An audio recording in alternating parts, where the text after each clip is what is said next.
Hey guys, welcome to the Being Beautifully Honest podcast and channel.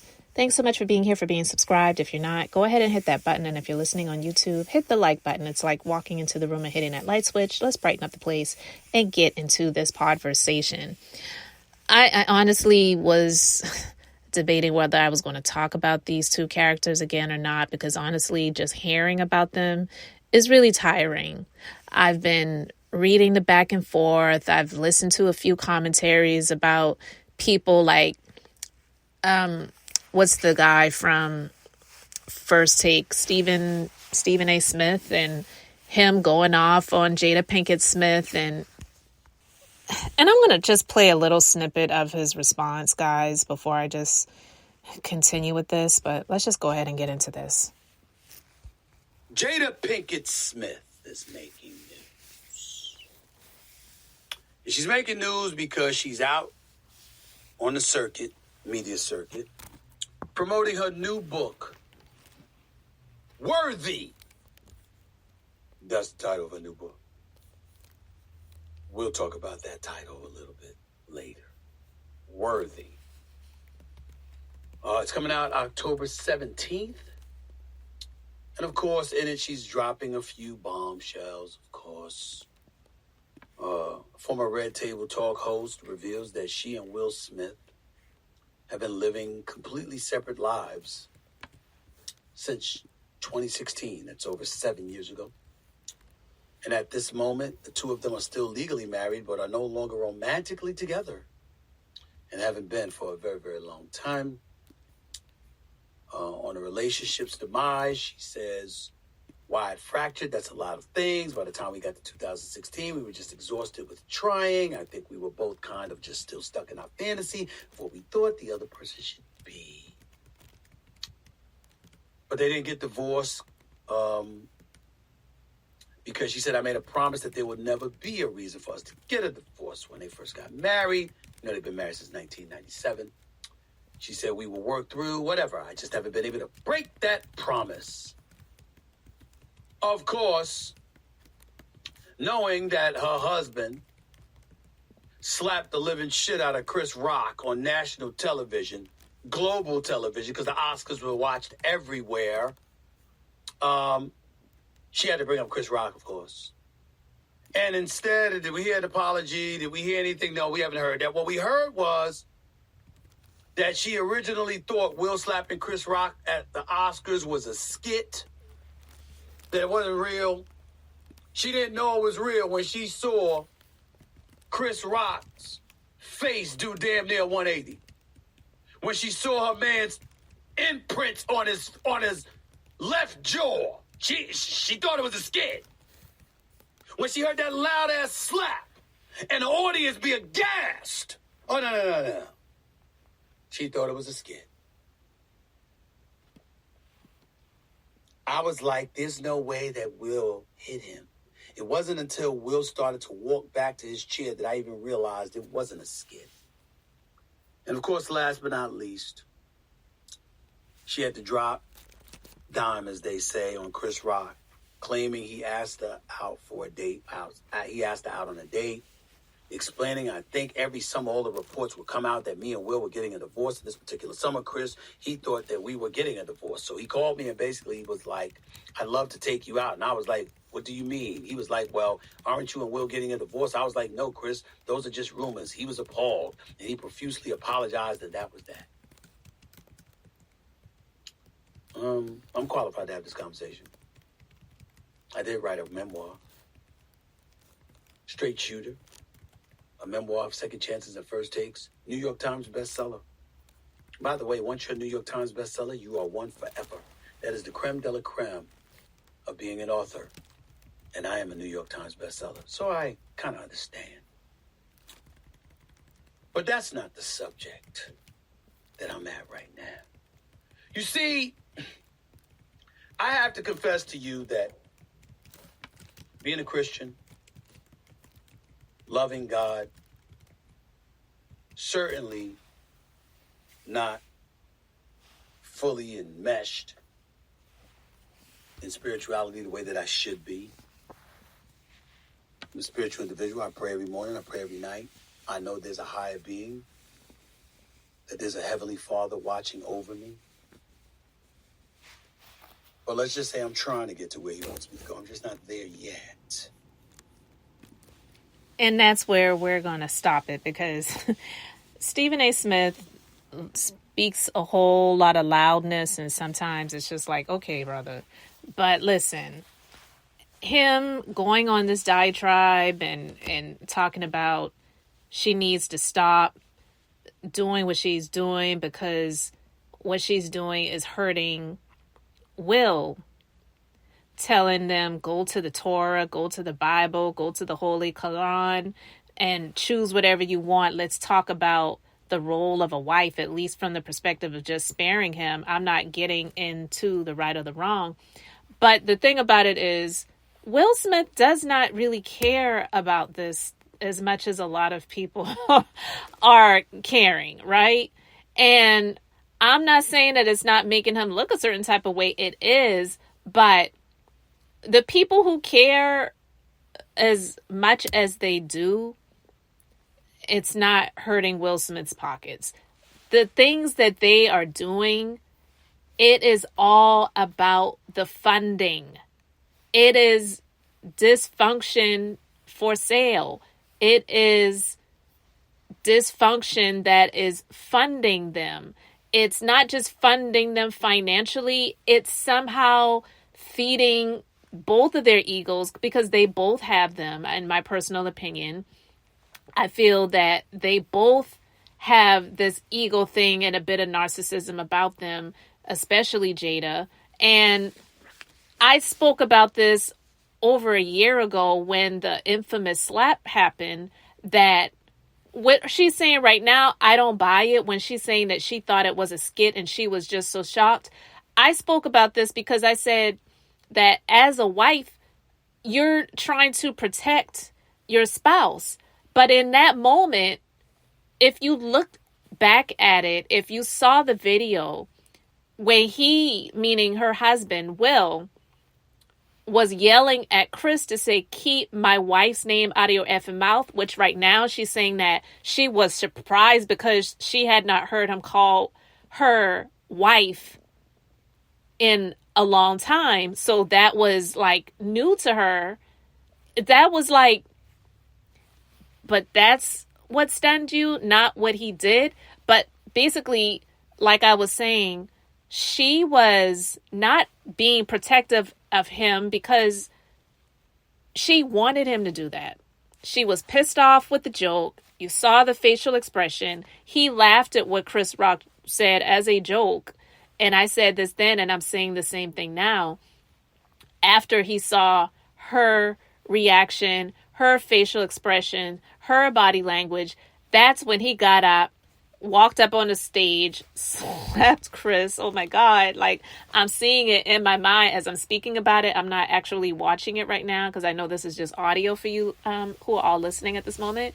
And I appreciate you. Thank you so much for being here. But anyway, I was like, she was happy about it because when she was sitting next to him, she was like, yes, it was feeding her ego. It was gratifying for her. She did not grab him, not saying that she was supposed to wrestle him down and stop him from going up on the stage, but she definitely did not take him, baby, come on, let's go out into some green room or a restroom somewhere or something to just get away. Like, no, she was feeding into that. She was absolutely adoring it. It made her feel good. So what she's doing with the red table talk stuff that she's done, and I absolutely believe August Alsina when he says that he asked Will's permission and he gave her permission, because these two are just weird like this. This dysfunction, if it functions for them, then fine. I'm not here judging it. I am going to say it's dysfunction because it is, but I am not going to say that this is something that people should try to emulate. Now, if people want to go ahead and try it out and say, oh, well, if it works for them, then let me try it out too. You go ahead and try it.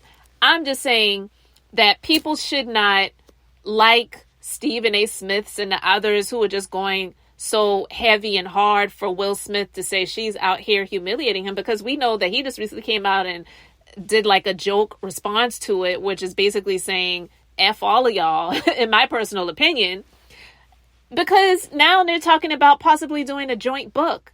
This dysfunction, it's funding them, but it's also something that is turning off their kids. Allegedly, the children, they're not here for it. They don't like it. And these parents, they don't care. They don't care about that.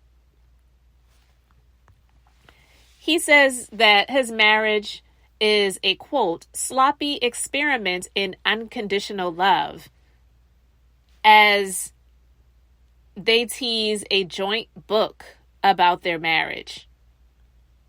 So this is why, and I actually talked about this. I just didn't record a podcast about this prior to this news coming out, but I was speaking with someone and I was saying that Will Smith is not a victim. I don't know why people are out here feeling sorry for him and and saying she's out here humiliating him. I'm not saying that what she's doing is right. I'm not saying that it's okay or I condone it or I respect it or anything like that.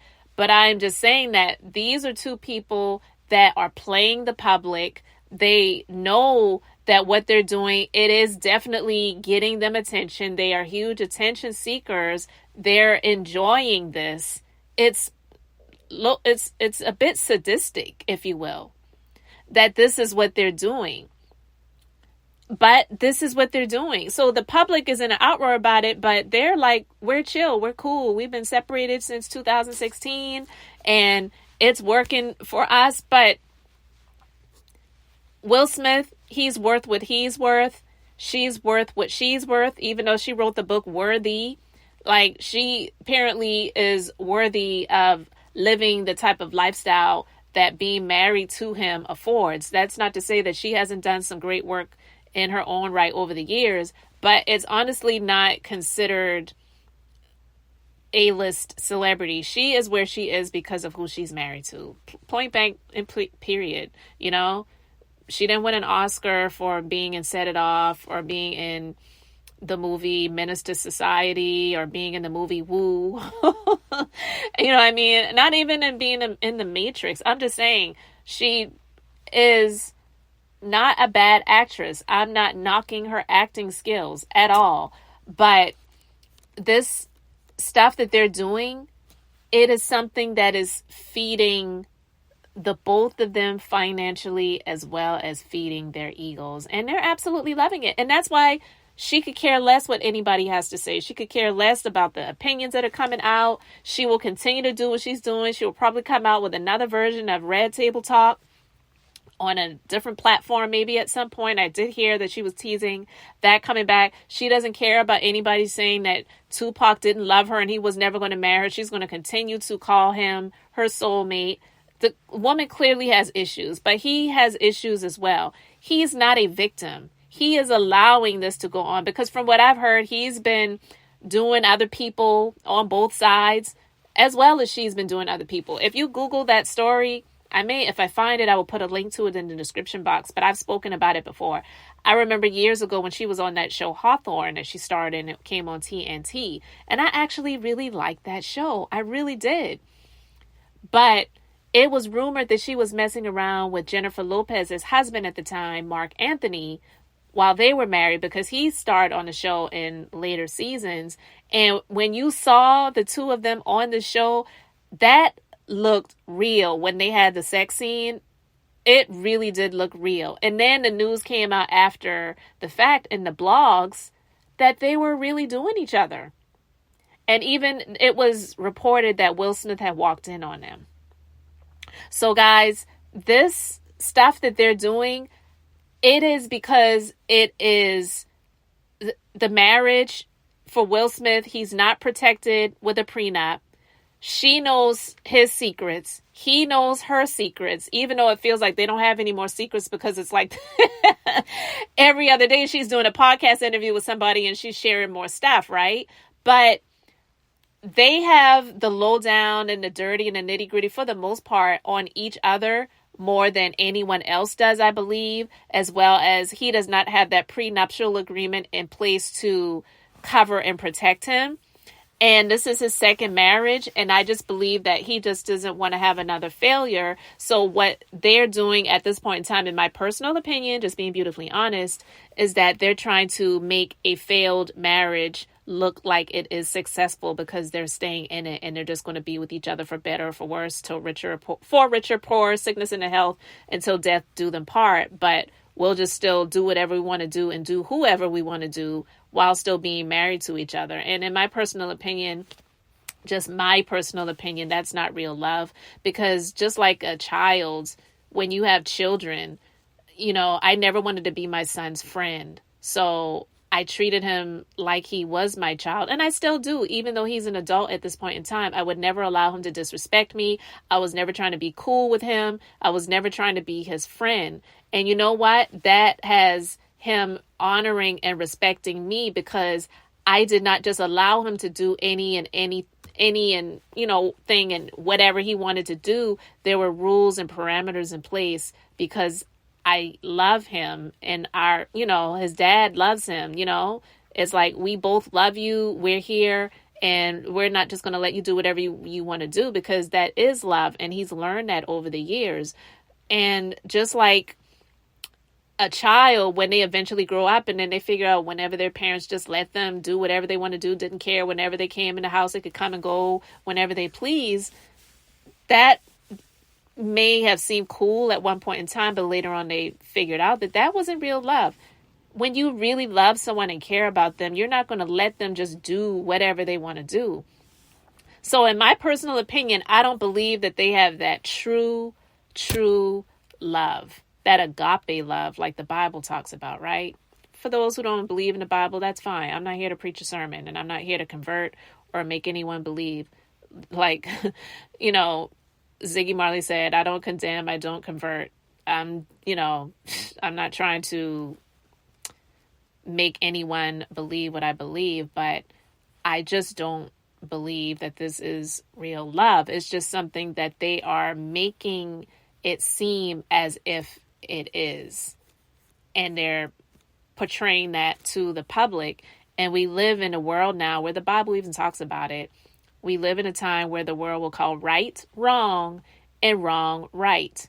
And we see it so much where I just don't even bother anymore, because people just want to believe what they want to believe. But a lot of the things that people are doing and allowing, it's not good. It's not right. But because we live in a time now where those things are being called right and the right things are being called wrong, then just go ahead and live in what you feel is right. But people shouldn't feel sorry for Will Smith because he's not a victim. And that's just what I really wanted to talk about, guys, because now they're also talking about possibly doing a joint book venture together. And, and they said divorce is not an option and all this other stuff. But this is who they are.